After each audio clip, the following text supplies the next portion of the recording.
We are live for the Nick from Millburn postgame show. I'm not, well, I was Nick from Millburn. I'm Nick from Millburn's son, Nick Jr., formerly from Millburn. He's unfortunately a little bit under the weather. He's okay. Just had to sit this one out. He was watching at home. But we're here today to discuss that, it's our Seton Hall Pirates. We did it again. When moments in the second half didn't look super possible. I think we were down double digits at one point. We pulled it out, and the 76-67 victory. Um, there's a lot to say. We'll discuss a lot of it, but I think just opening here is just they do it again. I was watching Big East basketball all day today, and it just shows you how tough this conference is. Villanova really struggled to win at Marquette. And the fact that we have three, and that's a big thing, the theme that I'll talk about throughout this show is three Big East road wins. That's very good. And if you look at our resume, we avoid any quad three losses at this point. I believe the only losses we have are quad one losses. So I think that's great. I think it's a lot to be happy for. We'll talk about this game tonight. We'll preview a little bit of the men's team's next game against Connecticut on Tuesday. But Paul, Frank, thank you so much for being here. We're going to have a great show.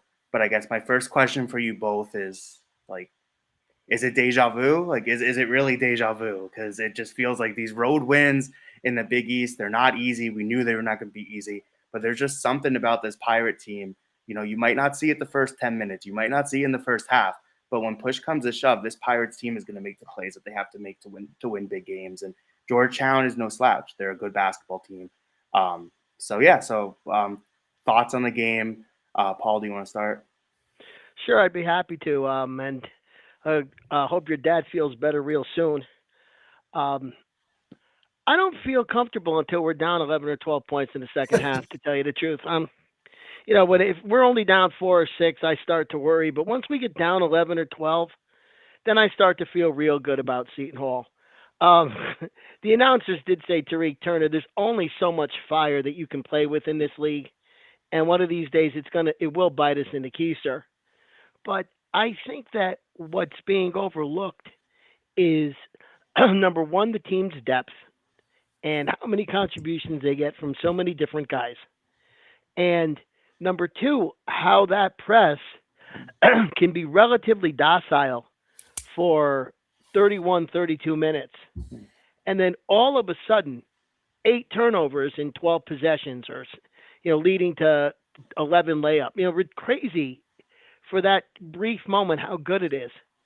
I think that we're wearing teams down. I think the teams are getting exhausted. I think they're getting exhausted physically. I think they're getting exhausted mentally. I think it is very difficult to concentrate on offense the way you need to concentrate against our defense because as soon as you lift your head up, Clark reaches in or Fisher taps the ball out or Hines has incredibly quick hands for a big man. And all of a sudden it's going in the other direction. So I think that our ability to wear teams down is very important. The other idea I'll introduce right now is I've watched a lot of basketball and I have never seen a single individual so dominate tempo as Bud Clark dominates tempo. When he Agreed. wants to speed the game up, it speeds up. When he wants to slow the game down, it slows down. You watch the last 2 or 3 minutes of that game, and the same guy, Bud Clark, who was running up and down the floor, creating a frenetic pace, decided that he didn't want Georgetown to get more than one possession a minute. So he simply slowed the whole game down. And we continued to score with him running that offense, being very deliberate, walking the ball up the floor. And I'm saying to myself, this is one of the most mature point guards I've ever seen play who absolutely understands that he's running the entire game. I don't know that anybody else in the Big East has a guy. I haven't seen Silas Namari yet, so of UConn. I haven't seen him play, but I have not yet seen a point guard who has that ability to simply turn down and turn up the tempo. Malik Mack's a real good player. He's an excellent point guard for Georgetown, but he can't do that. And he tried to change the tempo, and he struggled. And I So think the thing too, sorry, and I think the thing too about But Clark is he just keeps fighting. He keeps fighting, and I think the attitude that he has, this whole team has really taken on. And it's a 40-minute game. And like you said about feeling better sometimes when we're down, Mm. I think this team more so than their opponents really sees the big picture and sees, we might not, the under 16 in the first quarter, we might not be up, we might be down, but this team sees the full game. And I think that's really special. And this team doesn't stop. They're all gas, no breaks. And yeah, I mean, we'll see what happens going forward, but I think this is just a phenomenal example of the resilience that this team has, and that this team can go in any environment now. That's 4 total road wins this year, and they're tough places to play. Kansas State was a really tough place to play. Georgetown's not an easy place to play. Their student section looked kind of rocking. They're playing an NBA arena, so I mean, it's just listen. It's just I think these vibes are going to be really high for this show. But yeah, I mean, Frank, what did you think? Well, you said resilience, and I agree with you 100% on that. I mean, we do have resilience. I do prefer, though, not to be behind double digits. No, I Um, agree. It definitely affects the viewer experience. yeah, it makes me feel a little uncomfortable while I'm watching these games, and especially, we. I'm pretty sure we're going to be top 25 because there's a lot of teams ahead of us in the AP voting that wound up losing, including Villanova, and they were right ahead of us. But a bunch of others between 18 and 25 lost. That's going to set up like a really nice game on Tuesday night Tuesday night's going to against be a heavyweight UConn. showdown now at this point. I mean, Connecticut has overcame a lot this past week. I mean, I was watching that game the Against other day Providence. against Providence, and that was just like Caravan just following back those Providence shots. It shows you they're an experienced team, and what typically might work for us against not as experienced teams, it'll be interesting against Connecticut. But Connecticut on Tuesday is going to be a really good one. Oh yeah, no, and you know what? I'm not delusional. I know they're going to be favorites. All right. But just the fact that we're going to have a top 25 game at the Rock, who would have thought that in the beginning of the year? And I think we're probably going to be the only two Big East teams ranked Yeah. on Tuesday. Hopefully we put on a good showing and we stay in the top 25 if we do indeed get there. But I don't see how we cannot be there. But besides resilience, I was really nervous about the game. And Paul, you did like such a great write up. Everything was amazing with your write up on the preview of the game, and I was so scared of the roller coaster and Georgetown. And I even texted you on the side, and I saw, especially when Mac hit that one, and they were going down. We all of a sudden we're down 8 points, and before they stretched it to 11, but we were up 2 early in the second half. Next thing you know, we're down 8, and they just started hitting 3. So that roller coaster was scary. I knew that was coming. The zone, you talked about the zone in your write up, and you said Ed will play it when it suits them, and it was suiting them for a very long time in this game. Free throws until I don't know the last 10 minutes of the game. I didn't think we were. I thought we were underperforming from the free throw line, and I thought that was going to come back to bite us. But Yeah, I mean, and Iwachuko, he was a factor. he looks good. I was telling Brielle about it when we were watching. I'm like, this guy's 7'1". He's athletic. Like this is a difference maker. And the fact that despite him being healthy for them, because I know he was on and off injury wise, that's that really makes a difference. But going back to the word resilience, I think the resilience that we've seen from this team is something that typically takes a few months for a team to really mold and have that. The fact that we've had this, for a couple months now, and we're really honing it in now, I think that's a great sign going forward because, the bright lights, the dog fights, there's a lot more of them to come from here. And I mean, it's great. And like you said, I mean, Connecticut, we'll see about the number. Me personally, we're better with the chip on our shoulder. as much as I would love to see that, that 22, 23, 24, 25, whatever number it may be, I really want to continue this. And 14-2 is, an amazing record. It's an amazing record in the NFL, let alone, basketball. But no, I mean, this is really good. I'm gonna go into the guest room a little bit and let in our good friend Bill Hathaway, Mr. Bill. We are on Seton Hall. How you doing, fellas? What's up, Paul? What's up, Hey, Frank? Bill Hathaway. Now we can officially start the show. Now we can really, really fully start. We're 10 minutes in, but now we can really start because the voice is here. Listen, I was following your write-ups, man. You're better than me. You're better than me. So this game, particularly, I'm just gonna go. I just want to thank Nick Jr. Hope Nick Sr. feel a little better. Tell him to get some soup and some hot tea and get better. Seton Hall did win comeback fashion. They are 4-1 in the Big East right now. They're 14-2 overall. I'm gonna give you some stats. We're starting with the field goal percentage for Seton Hall. They were 24-57 compared to Georgetown 21-62. 3-point was 4 for 14.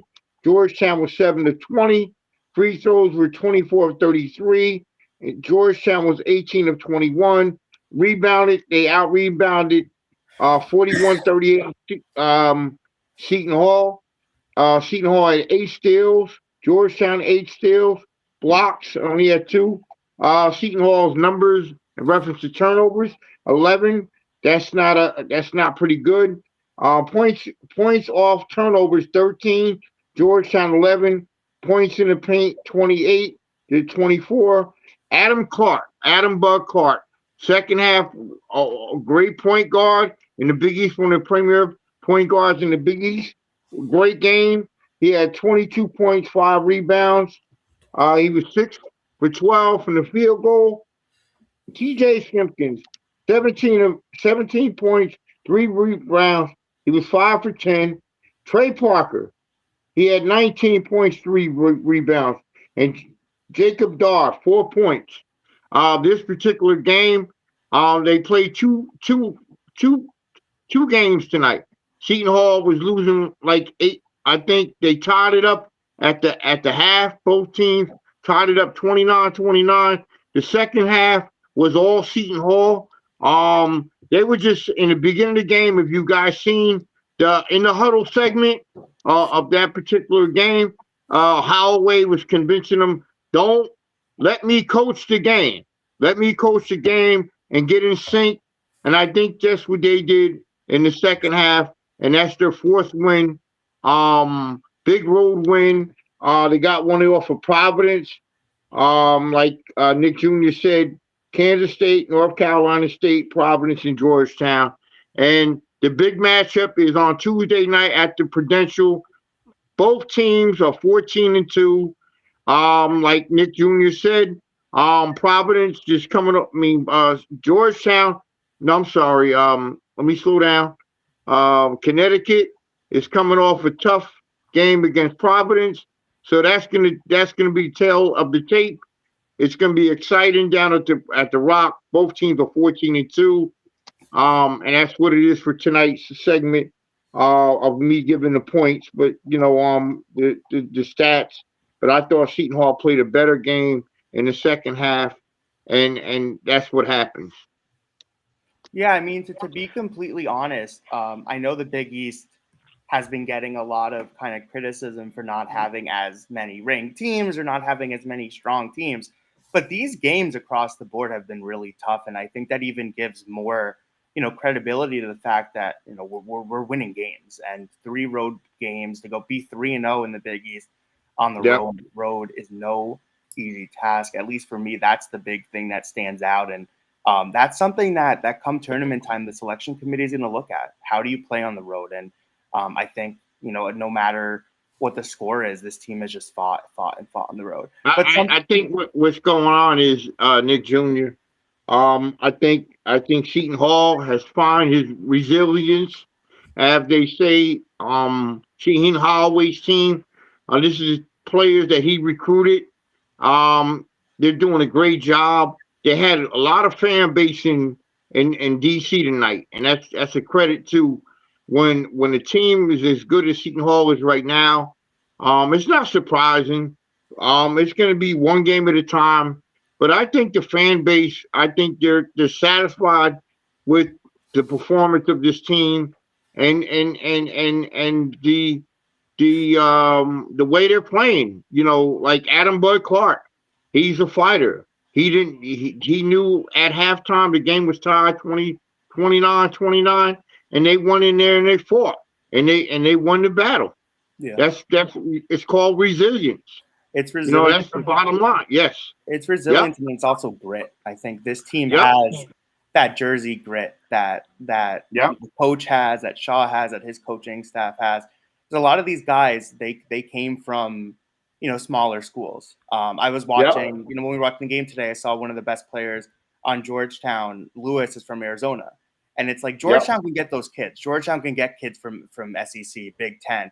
We have a knack in just finding the right players, and they might not be the players that are from the biggest schools, but these guys, these 8, 9, 10 guys that play on the court, they play together, they play with grit, and they're out there to prove something every single game. And I think that's just a lovely, lovely thing to see. But something go ahead, Paul. Well, I just wanted to when you were going through the stats, Bill, there was one that jumped out at me. You said that Seton Hall was 24 of 33 from the foul line, and the first thought is shooting percentage, but we got to the foul line 33 times tonight. Yep. Georgetown gets to the foul line 27 times. I think they get 27. I think they're 20 of 27 on average. Tonight they didn't get to the foul line. They got to the foul line 21 times. We got to the foul line 33 times. That is a huge stat for us.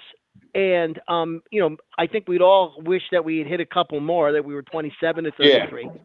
But still, to get to the line 33 times is going to bode well especially when you're on the road. And, to me, the road team is always battling fatigue a little bit. And so to be able to score with the clock turned off and get to the foul line that many times, I think is a huge advantage. And we haven't really seen that as much this year. So I thought it was a huge stat for us. Excuse me. Exactly. The other thing I wanted to talk a little bit about the UConn game, and this is probably going to be an unpopular opinion here. But to me, this is a house money game. We weren't supposed to beat UConn at the beginning of the year. We're not supposed to beat them on Tuesday night. We weren't even supposed to be here. If we lose this game, who cares? They're the best team in the country. So we can just go out and play and maybe drive Crazy Danny a little bit crazier, because we don't, as I been watching the season, every one of our mid-majors, I said, won or loss, and the whole country will write us off. Then when we played NC State and Southern Cal in the Maui, I said, we got to win one of these games or they're going to write us off. Now we get into the Big East and we go down and we get beat by Providence, they're going to write us off. Yeah. This is the first game that we can afford to lose. And I hope that our guys go out and just have fun. Yeah. Frank, as you pointed out, 2 top 20 teams in the ROC, when that hasn't happened in a long time. Maybe the only top 20 teams in the Big East will be, are going to be on display on a Tuesday night. It's going to be the biggest game in the country on Tuesday night. And go out, step out, and shine against, because everybody knows who Caravan and Sila Ball is. Nobody knows who Elijah Fisher and A.J. Staten McCray is. And maybe they'll know after Tuesday night. And something else, too, and when you talk about that, is we can put the pressure on them. Caravan, I saw quickly in an interview, he said he talked about the fact that he's never won at the Prudential Center. Put the pressure 100% on them. They're undefeated in the Big East. They have more to lose. For us, this is just go out there. We're playing a good team, but the fight that we've had all year, we can beat anybody. And there's no reason why, despite the number next to their name, that we cannot beat them. Yeah, like I said, Nick Jr., previous shows, the crowd plays a big factor, Paul. And this crowd at the Prudential Center is going to be noisy, boisterous, and uncomfortable for a team like Connecticut that's coming into a bee's. It's like coming to a bee's nest. They're Yeah. both teams are 14-2. They're competitive. Any given time, like the Creighton game, Seton Hall was down by 16. They came back, they chipped away, and they chipped away, and they came back and won that game. But this is going to be a different uh between the Lion and the Bear. You know what I mean? Yeah. It's going to be a good game. Both teams are going to be fighting, for the top position in the Big East, and it's going to be a big crowd, and the crowd will be a factor in this game. We're in position to be in position, and that is a fantastic thing to be in at this point. Now, I wonder how many UConn people will be there. I don't know if they're going to open up the upper bowl for this one. No, they're not. They're not. It's okay. too late. They're not. Yeah. Oh, good. Because because I can't stand those people. I grew up with them. Okay, the UConn fans. I grew up with UConn fans. I grew up in Connecticut. I can't stand those people. Okay. Number one, they don't understand that there's 350 other college basketball teams in the country besides UConn. Okay. Number two, most of them do not know that basketball is orange because they've actually never played with one. Okay. And they're going to come down and drive down to Jersey, and they'll probably go to the Meadowlands because they really don't know that we've moved the building in the past 15 years. And they're going to get down there, and they're going to be UConn people that the sight of whom I cannot stand. So I hope that the Seton Hall faithful who can't go to the game are a little bit discreet in who they sell their tickets to. There's no way to put down on the zip StubHub code or anything. The StubHub, the ticket's $2,000 unless you can tell me who who Avent is, right, or something like that. There's a trivia question. The ticket's only $100. If you get it wrong, it's $1,000. But I don't know how that's going to go. But I think, but I do. Joking aside, I do think UConn does travel well, and they will have a presence in the Rock on Tuesday night. I would not be surprised if they didn't. Well, they have a lot of alumni here too. Yeah, they do, and students. Yeah, they do, 100%. Believe it or not. I'm sorry. And if you live in Fairfield County, it is actually easier to get to Madison Square Garden or the Meadowlands than it is to get to stores. Awesome. So I do want to actually take this tickets. moment. I do want to take this moment to shift a little bit. We do have Brian here. Brian knows everything about Seton Hall sports. He has it on a pulse. He's wearing a Seton Hall sweatshirt. So Brian, put this on for you guys. You're so active in the group. NJ.com, all of that jazz. But yeah, I mean, it's great to have you here with us. But I think the main thing to really that we've been talking about is this team just has so much resilience. Even when it looks like that this team might be out of the fight, they find a way. They figure out a way. What are your just first reactions after watching this game today? My first reaction was, here we go again. Oh, totally. Yeah. Because it's like totally. Man, you saw it coming, and you saw this team like they were sluggish. The bigs looked slow. I'm just wondering, is this team a little tired, dead legs? But they find a way in the second half to kick it up a notch, and you're waiting, right? You're waiting for somebody. You're looking for a spark, and Bud Clark couldn't do it alone. And you know who did it? When they fell down by 11 in the second half, their biggest deficit, Tawan Simpkins hit a 3, and it ignited them. That was the key bucket in the game that started the Pirates going and got everybody going. It was a little thing at the time, but who knew it would snowball, guys? Exactly. And so many people on this team can deliver those moments. We've seen Trey Parker deliver those moments. We saw Hines deliver that moment. I think that's what's so special is anyone can really do it. What do you think this team has shown so far in this season? And Connecticut obviously hasn't lost a game yet in the Big East. What do you think this team has shown so far that tells you, like, Tuesday night's going to be appointment viewing? Oh, my God. Yes. I just tweeted this out, right? UConn's 16-1. They're going to be at least third in the country because Michigan lost today. They've won 12 straight games, but they've won 2 national championships, right, with Hurley, but something happens when Dan Hurley and UConn come into this building in Newark, and you can't explain it. You can't explain it, but wild games happen, wacky endings, last second tip-ins. The thing about Seton Hall, first of all, you got the 2 best defensive teams in the Big East, right, guys? Absolutely. Seton Hall's 1, UConn's 2, in points allowed. UConn is 1, and Seton Hall is 2 in field goal percentage. So Jaden Daly, the great Jaden Daly, tweeted out today that Dan Hurley, after UConn, beat DePaul. DePaul ended up closing late, and they only won by 12 against DePaul.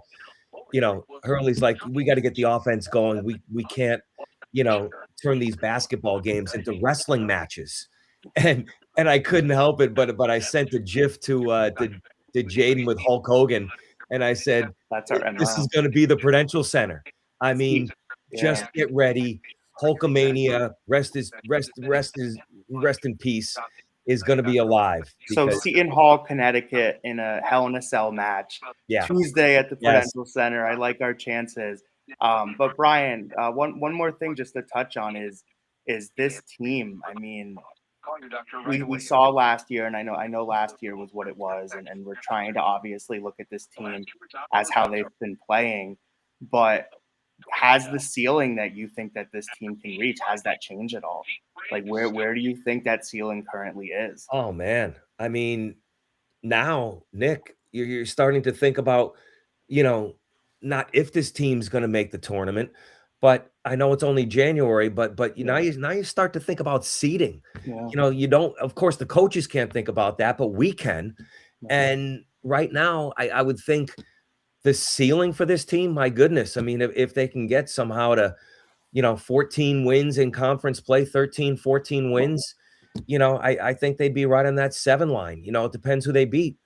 I don't see them, a 7, a 6 could be their ceiling, but they could also slip up and be in that 8-9 game.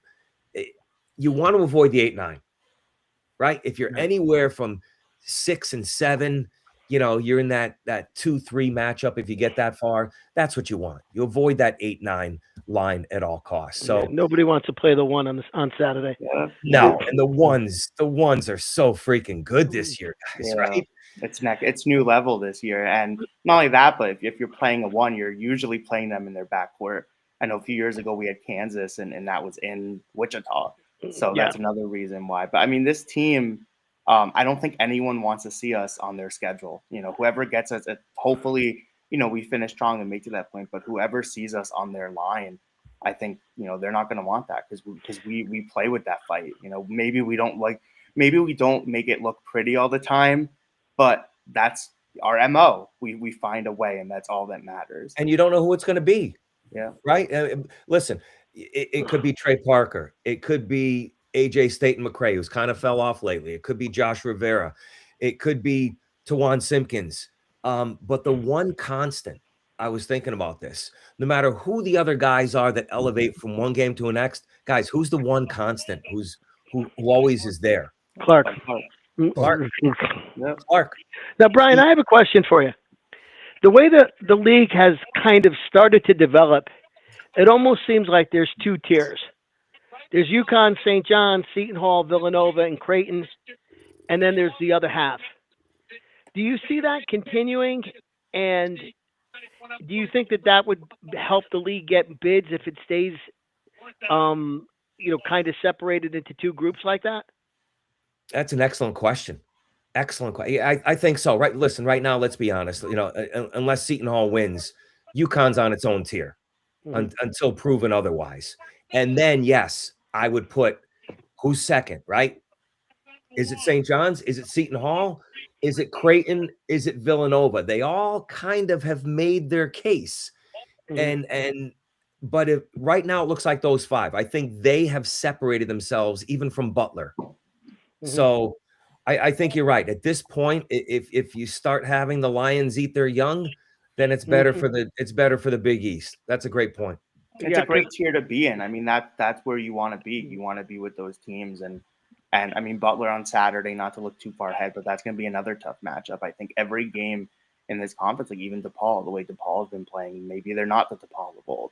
So I mean, but thank you, Brian. Any final thoughts as we just kind of finish up our discussion on this game? Yeah, I just want to say this, guys. Thanks for inviting me, Nick. And I didn't see the notification from your sister until just a few minutes ago. Thank you for joining us. But thank you for having me on. Listen, I love college basketball. Obviously, Seton Hall is number one in my heart, but I love the Big East. And this Seton Hall team, I ask you guys, all right, I've been following this team since the original year of the Big East, 1979, 1980. I grew up a UConn fan, and then transferred my allegiance to Seton Hall in 1988, 89. So there have been great teams. Good year. And great year. There have been great teams.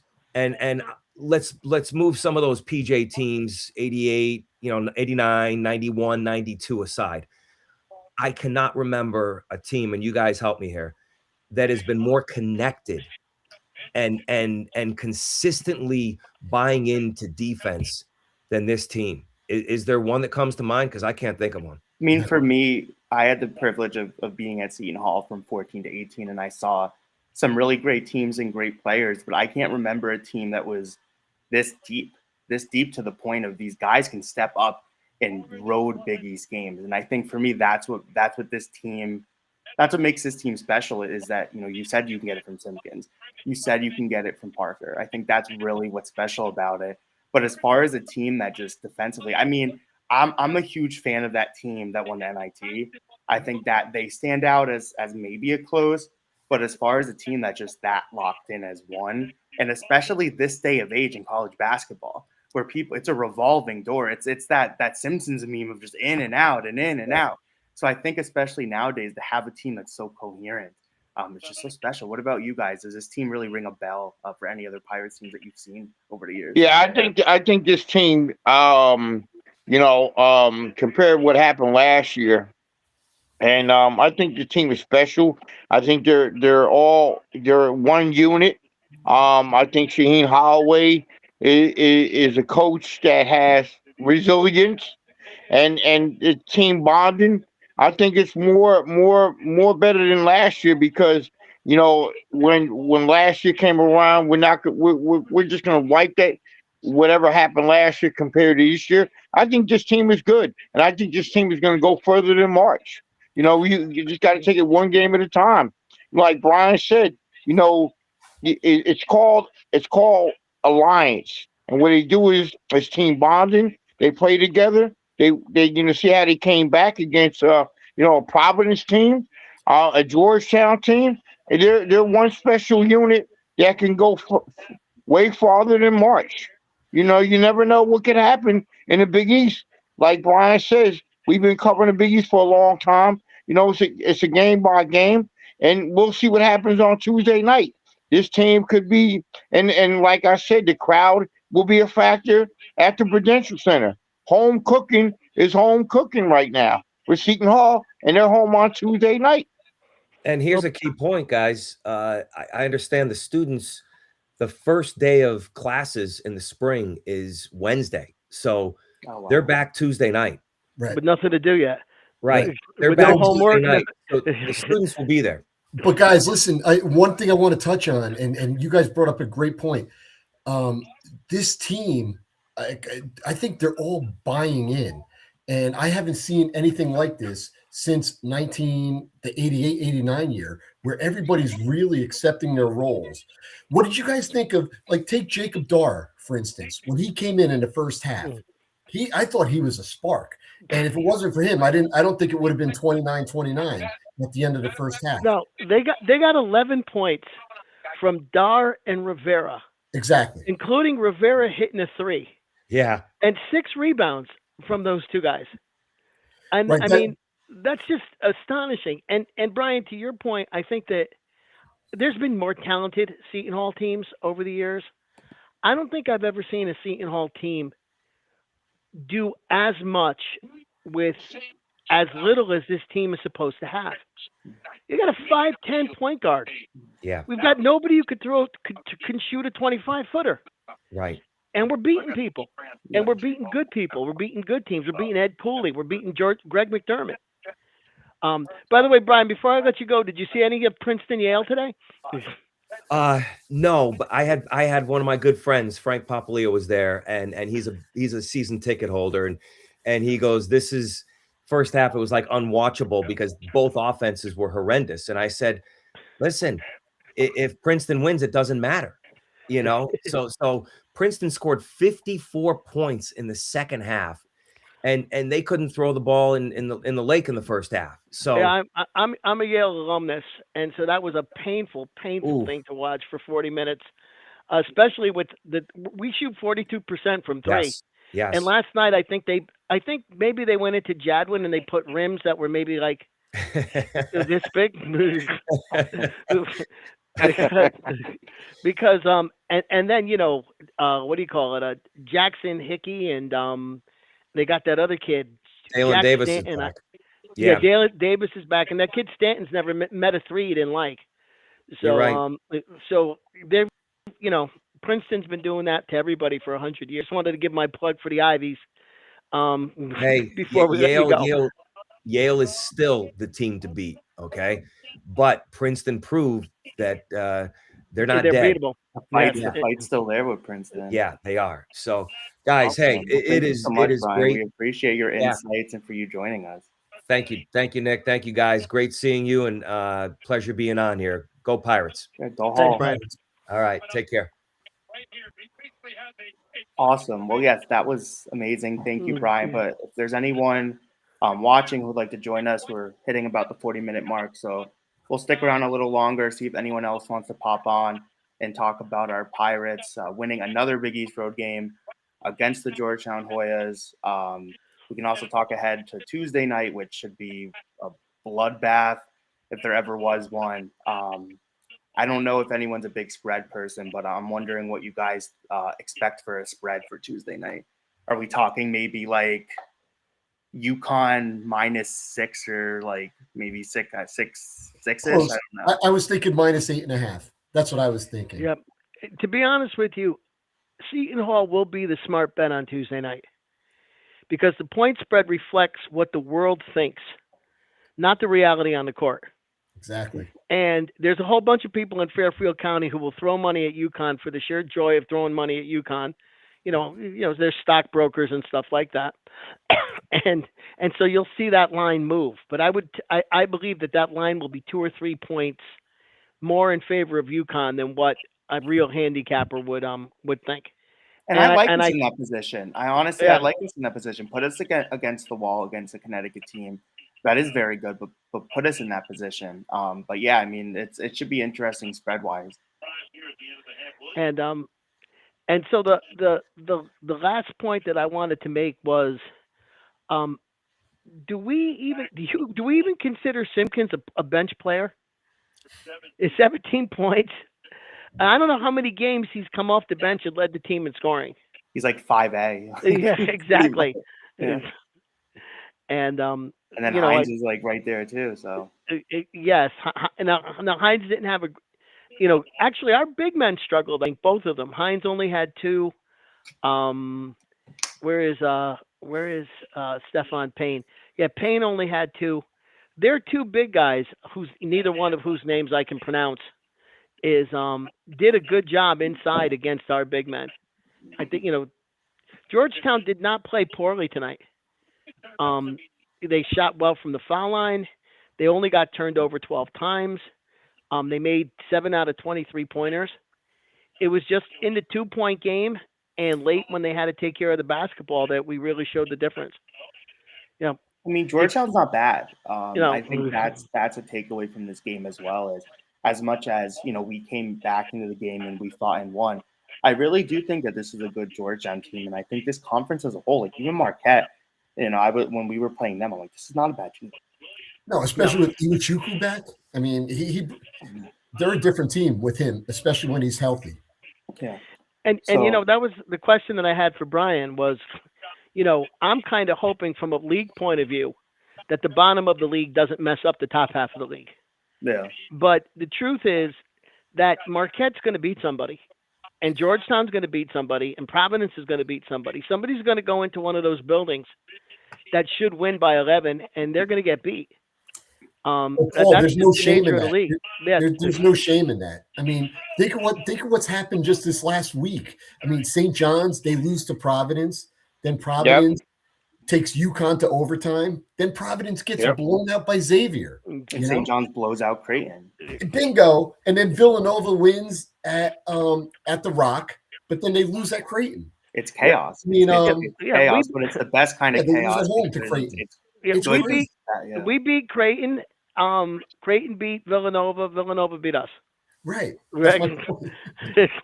And you'll see a lot of that. And to be completely honest, there will probably be games that we'll lose that we should win. And that's just the nature of being in this. I'm a Yankee fan, and the AL East for years would be everyone would just beat each other up. And that's what it seems is happening right now. And we've been on the right side of things, but every game is going to be a tough game, and you really have to take it game by game.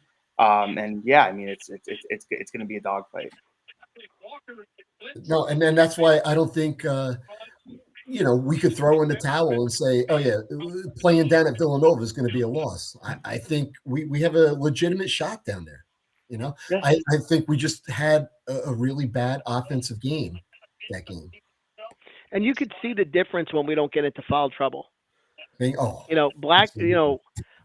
One of the things I said in the preview is that Clark not only had to be our best player, but he had to be on the floor. Mm-hmm. And he rested and he came out, and he wasn't out there for 36 minutes. But when he needed to be on the floor, he was on the floor and he wasn't in foul trouble. And I thought that made a huge difference. The whole team plays differently when he's got 2 fouls in the first half. Yeah, they go as he goes, and he's a true leader. He's a true point guard, and when he's in transition, I really think that he's as good as anyone. He's really that lightning rod that keeps us going, and he gets everyone else motivated and going as well. So we do have Stack Monster. We got to have the Stack Monster. The legendary Stack Monster, who I'm going to let in. Stack Monster, you're eating. Do you want to join us right now? Let me add you back. You're here. Oh, he keeps popping in and out. Let me see if I can do this. Stack Monster. Peanut butter and jelly and Dunkin' Donuts coffee. Bringing diabetic coma tonight. I'm not diabetic yet, but give me Stack Monster. You don't need to be at the game for your energy to just be heard, to be seen. And wow, what's it been like tonight watching this game? And what's your mindset right now? I love peanut butter and jelly. It never gets old. Big takeaway from the Seton Hall Georgetown game is we all love peanut butter and jelly. What's that noise? Oh my! Wait, listen. You can still hear the fans down in DC, baby. Yeah. So Jerry Carino wrote that Shaw brought all the players over to thank all the fans that made it down there. So this one's for you. I thought it was another gutsy win.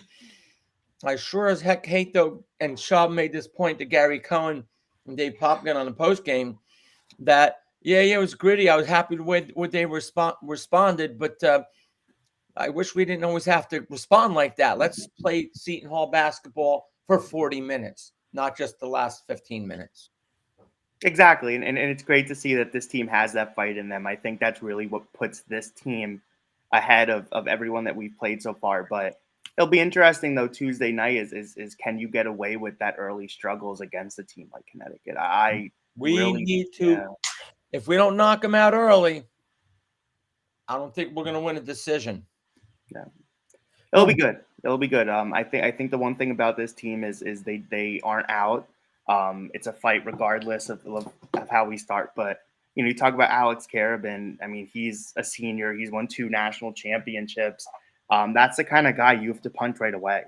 And I'm sure the coaching staff, I'm sure Shaw, I'm sure the players know that. But I think this is going to be one of those games. Like, how we start is really going to determine how the game goes. Agreed. And we cannot pick up early fouls like we. No. That was a key today, even though we played fairly poorly that whole first half, and yet we came out tied at 29. So I thought that was tremendous. At that point, I don't think we had any points off turnovers, and maybe we had one or two turnovers, but man, we turned that around in the second half. And I mean, just it's all the gritty little things. Josh Rivera's, even Jacob Dar coming in, first couple minutes, first half, he had 3 rebounds, and of course the announcers had to say, and he's perfect from the line so far this season. Yeah, He 9 for proceeded 9, to right? And then he missed 2 of his next 3. Yeah, The commentators Yeah, jinx. He'll start a new record. It's okay. He'll start a new record. Yeah. Our guys hit their foul shots down the stretch after the 2 misses. I'll give a mulligan to Rivera for those 2 misses because he made up in so many other ways. oh yeah, We don't win that game without contributions from everybody, and even like I said, Jacob Dar getting in there and making a contribution, and that's going to be the key. We stay out of early foul trouble, punch him in the mouth quick, and keep grinding. I don't know much about their depth at UConn, but I know this: they're pretty damn good.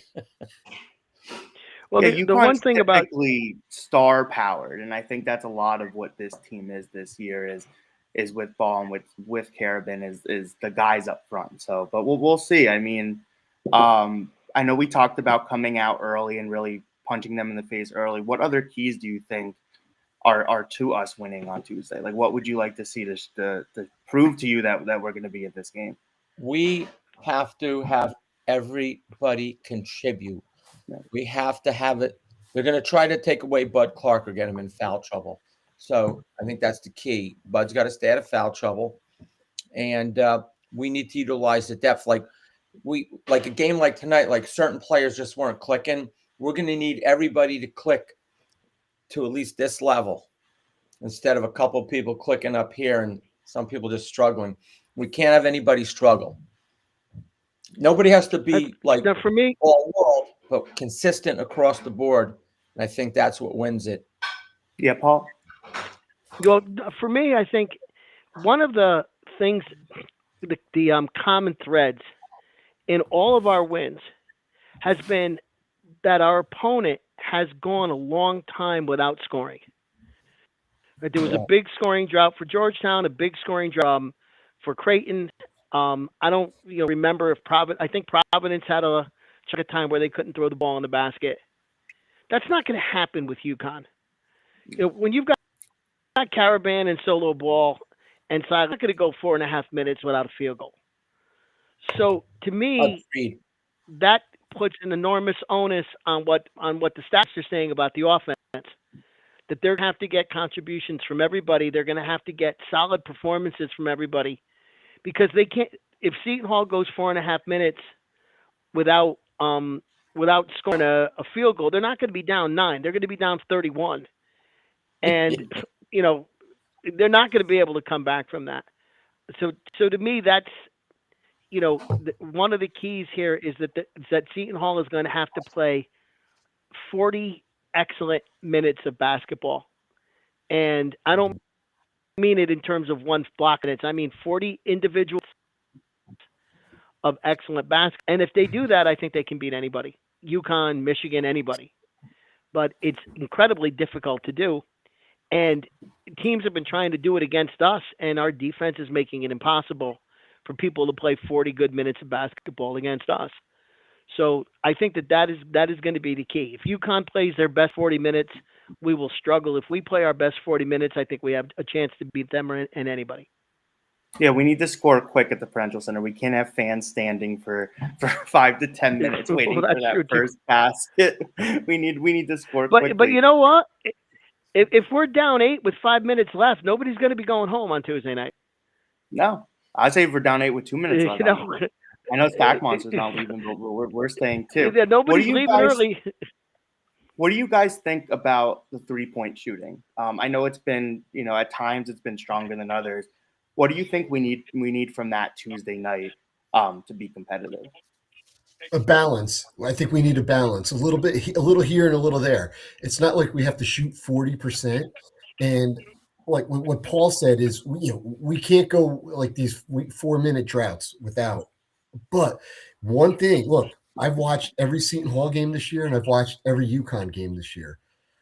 I think our pressure, I see UConn turn the ball over a lot to teams that aren't as good defensively as Seton Hall is. So I'm really interested. I think, I think I see some vulnerabilities with that team. It's going to be really interesting. I'm not saying that makes us favorites in the game. I could see, I could still see it being like that 8.5 point spread, like I was saying. But adding the 3-point shot, yeah. We got to, if we could go, 3 of every 10, I think that'll be a big help. We don't take a lot, but the ones that we take, we have to start hitting, and I think it starts a lot with McRae too.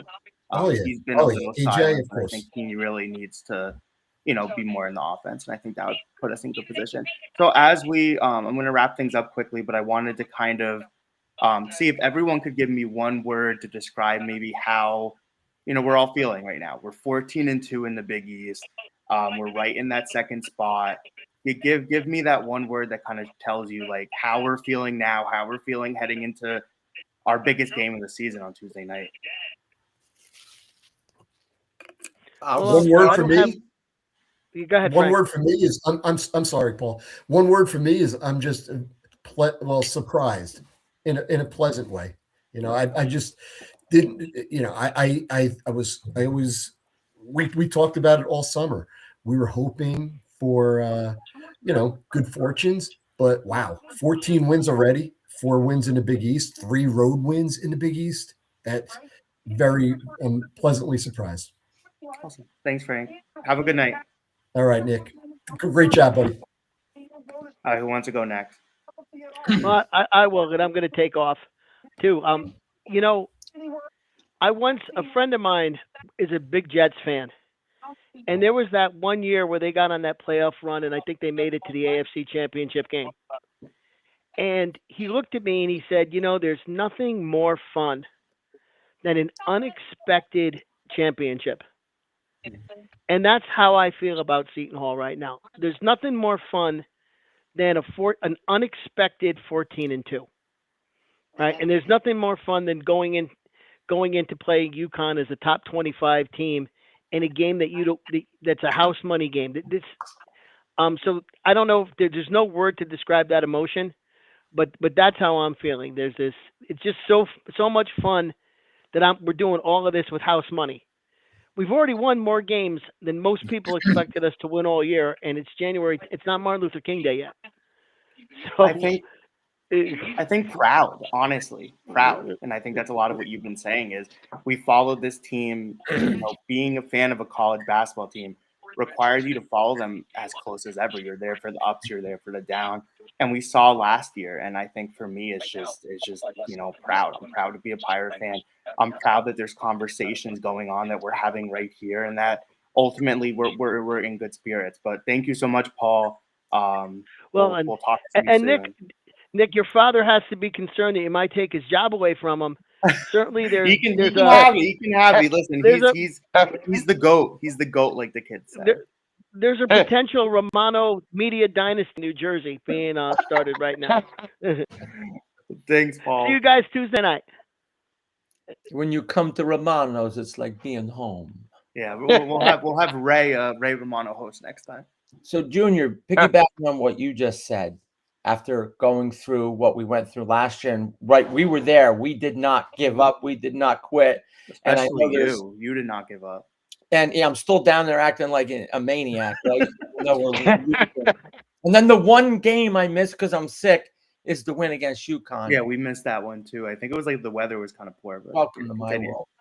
But in part and parcel with that thought process, I feel blessed. It's a blessing to be able to, through wins and losses, through the contrast of the lows of losing to the highs of winning. It's just a blessing to be able to enjoy that. And and it's even more of a blessing to be able to share it with others. So I feel blessed, baby. I love that, Stag Monster. We'll see you next week. You All too. right, enjoy your Sunday. All right. Bill, you cover this thing like no one else. You're everywhere. You're at the NCAA tournament. You're at every Big East game or every Seton Hall game, every women's game. What's your kind of feeling right now as we are fortunate to, and we are heading into a pretty big week, two big home games. I think it's a special moment in Seton Hall basketball, 14-2. But the 6 games to go is the magic number where any team in NCAA, Shaheen Holloway, when he came to Seton Hall, he wanted it. He's from Seton Hall. He said last year in a press conference, "Oh, it's not going to happen again. This is not going to happen. What happened last year?" And he reminds people, and said, "Listen, this is special Seton Hall, and it's not going to happen again. And hopefully, it won't. It's not going to happen this year because Seton Hall is 6 games away to a magic number 20. That's where teams by March have to have a 20 mark to get a bid for the NCAA. We're just going to take one game at a time. Both programs are gelling at the time, the men's and the women. And we'll see what happens on Tuesday. But it's a special moment at Seton Hall because since Shaheen Holloway has taken over this program, he has a little bit improvement. But this is his team this year where he recruited Stanton McCray, Adam Clark, T.J. Simpkins, all the players that are on the team right now. This is his team, and this is it's special because he played at Seton Hall, he graduated from Seton Hall, and he had special moments, and this could be a special moment, remarkable moment in time. But like you said, you got to take one game at a time, and hopefully on Tuesday it'll be that moment. Bill, were you at Shaw's press conference a few years ago? Oh yes, I was. Yeah. He said a quote. He said something, and I might not know it 100%. He's like, "I'm not going to mess this up." He said something. No, that's what he said. He said, "I'm not going to mess this up." I'm not going to mess this up. He reminded the people, "I'm not going to mess this up." And right when the beginning of the season, where the I think it's the Big East poll rankings, they ranked this team last. Yep. And he was well disrespected and said, "They haven't seen my team play." And now they're seeing the fruits of and vegetables of Shaheen Holloway and his coaching staff. They have beaten Creighton, they've beaten Providence and Georgetown. Not only they have beaten those teams, they have beaten Kansas State, North Carolina State, and those are teams that the committee will look at. Road games, and it's a big thing in the Big East when you go on the road, like at a Providence, a Georgetown, or just say a Villanova, and they win games on the road. But we'll see what happens. We're just going to take one game at a time. Yeah, you did a good show. And say my regards to your dad to get well. Yeah, he'll Drink be back. that hot tea in that soup, man. I'm assuming he'll be at the women's game Wednesday, so we'll all be back together soon. But thank you so much as always. I mean, your insights are amazing. So thank you. All right, thank you, Nick Jr. Have a good night. You too, my friend. All right, so I'm gonna log us off here. Again, Seton Hall comes away with a huge road win to set up a 4-1 Big East team against Connecticut team on Tuesday. That is number 4 in the country right now. Probably will rise a little bit. So that game's going to be a big game. But thank you everyone for watching. Those who joined us, and we'll be back, I believe, tomorrow. They're doing a show tomorrow, but if not, after the next act, we actually have Junior Foy. So I'm gonna maybe rewind my words a little bit, and maybe we'll catch some extra minutes right here with Junior. Hold on, I'm letting you in right now. Junior, thank you for joining us. It's my pleasure. Thanks for having me. So yeah, so we're towards the end, but I definitely want to make sure that you're included You know at Seton Hall as well as everyone else. What are your kind of like thoughts about watching this game today, about how this team played? Well, I think the second half, the defensive intensity just picked up, and guys were going to the right spots. They missed a couple of defensive assignments early in the first half, but in the second half, you can see the intensity picked up, and then they were making very good basketball decisions, as we say. And Georgetown just couldn't handle that intensity. I mean, Georgetown was playing very good defense. They were playing excellent defense, but Seton Hall was much better. What have you seen about this team? Being 4-1 in the Big East, but having these comeback wins that really shows you that regardless of the situation they're in, that you can't count them out. What I like about them is they don't care who they're playing. Yeah. They just play the game. They just play it to win at the end. You know, they don't look at the jerseys in the front. They just play. And obviously they like playing for Shaheen, which is great. Yeah, exactly. And then they take on the attitude of the coach. And I think the scrappiness about him and the not giving up and the toughness about him shows on this team. Going ahead to Tuesday night against Connecticut, like what are you really looking for on this team that will show you? Because obviously, I mean, UConn is fantastic. So what are you looking for from a Seton Hall perspective that can make this competitive? Just that they come out with the defensive intensity in the beginning, because think about it. They've won several games in the last seconds. They do it. So they're used to the comeback. So they believe in themselves. I mean, they believe that they can do it no matter what the score over top of them says. And with Connecticut, it's going to be the same way. And then you have the rivalry going on. So it's going to be a great game. And I think Seton Hall can get them. If they play like they played tonight and play defensively in the first half, they have a great chance of beating them. I mean, UConn doesn't want to see us at all in their schedule. They don't. They acknowledge the struggles and I think it's been a really tough time for them. Bill, what were you gonna say? Yeah, I want Junior. Hey, this is Bill Hathaway. Hope all is Hey, well. how you Happy doing? New Year, my brother. I'm doing Good. all right. I wanted to ask your viewpoints. You know, you played at Seton Hall, and what's the mindset of Shaheen Holloway right now? That his team is 14-2, and he's the second team ranked in the Big East right now as far as the standings. What is his mindset going into this big game? Shaheen acts like he's 0-0. He just takes it one game at a time. He's not worried about the 14-1 or the 13-1. He's just looking at it as it's the next game. And that's the best way to be as a coach. Or whatever numbers next to their name. I mean, there's going to be a number 3 next to Connecticut's name. That does not matter. And that didn't matter last year. You know, despite how, poorly maybe last year went for us, we still won that game. So, I mean, it's going to be a good one Tuesday. Yeah, and the thing that I noticed about the defense, because defense was something that Billy Rafferty really stressed with us, is that they trap extremely well. If they get you in the corner, you're done.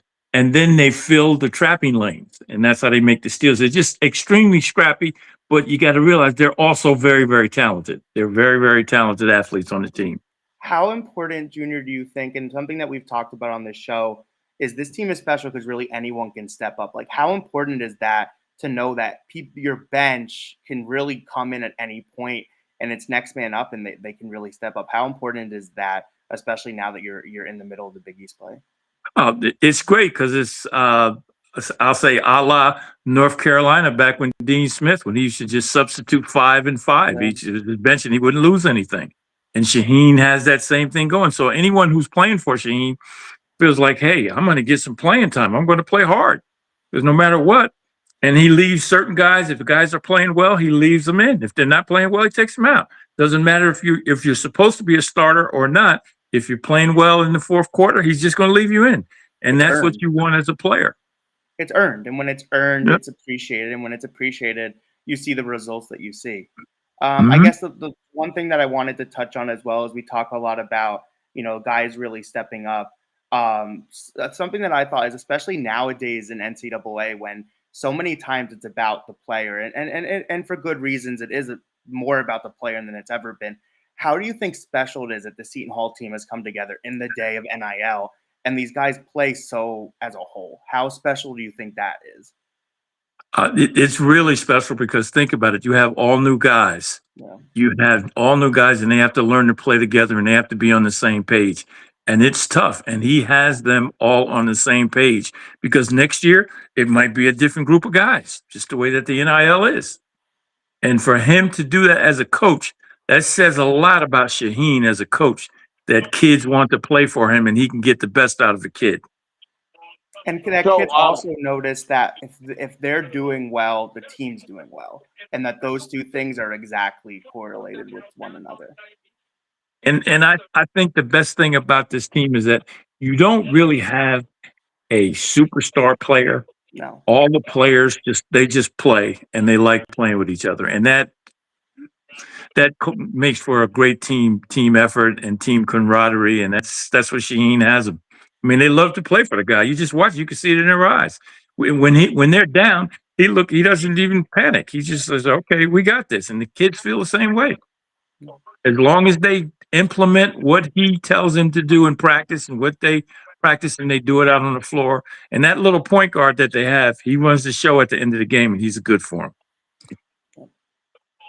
And he's not afraid to take that big shot or make that big play. No one is afraid to shoot. That's the thing. Yeah. If you have a shot, you take it, and that's great. That's a great feeling as a player. Because awesome. Some guys shoot better than others. But if you have the green light, if you're open, and then that helps your confidence, and then confidence builds what? You play hard. Yeah.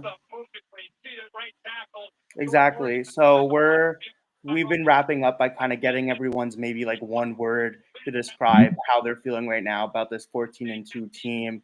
How are you feeling right now? Euphoric. I love it. That's my word.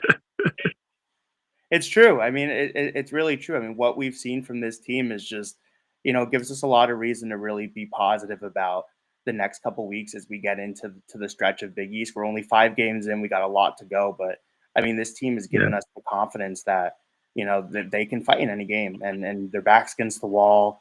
They really can step up. So thank you so much for joining us. I mean, thank you for having me. But thank you. And definitely join us next time. Nice to see you guys.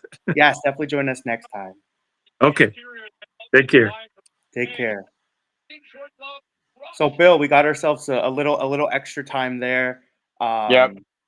But yeah, I mean, I think overall, it's good vibes, it's good feelings. Yeah. Anything final that you want to say? I just wanted to wrap it up and saying, it was a good win on the road for Seton Hall and the team, and hopefully on Tuesday night it will continue. Awesome. It's going to be a big test. And we'll see what happens. This team's ready. This team is definitely ready. And good show, Nick Jr., for stepping in for your dad. Thank you. I'll see you next week, either at the men's game or the women's game. Have a good night. Okay. You too. All right, and now we'll log off for the night. Again, Seton Hall wins. Thank you, everyone, for watching. We'll be back tomorrow with another show recapping everything in Seton Hall land, and then we'll be back after the UConn game as well on Tuesday. Hope everyone has a great night and a great rest of their weekend.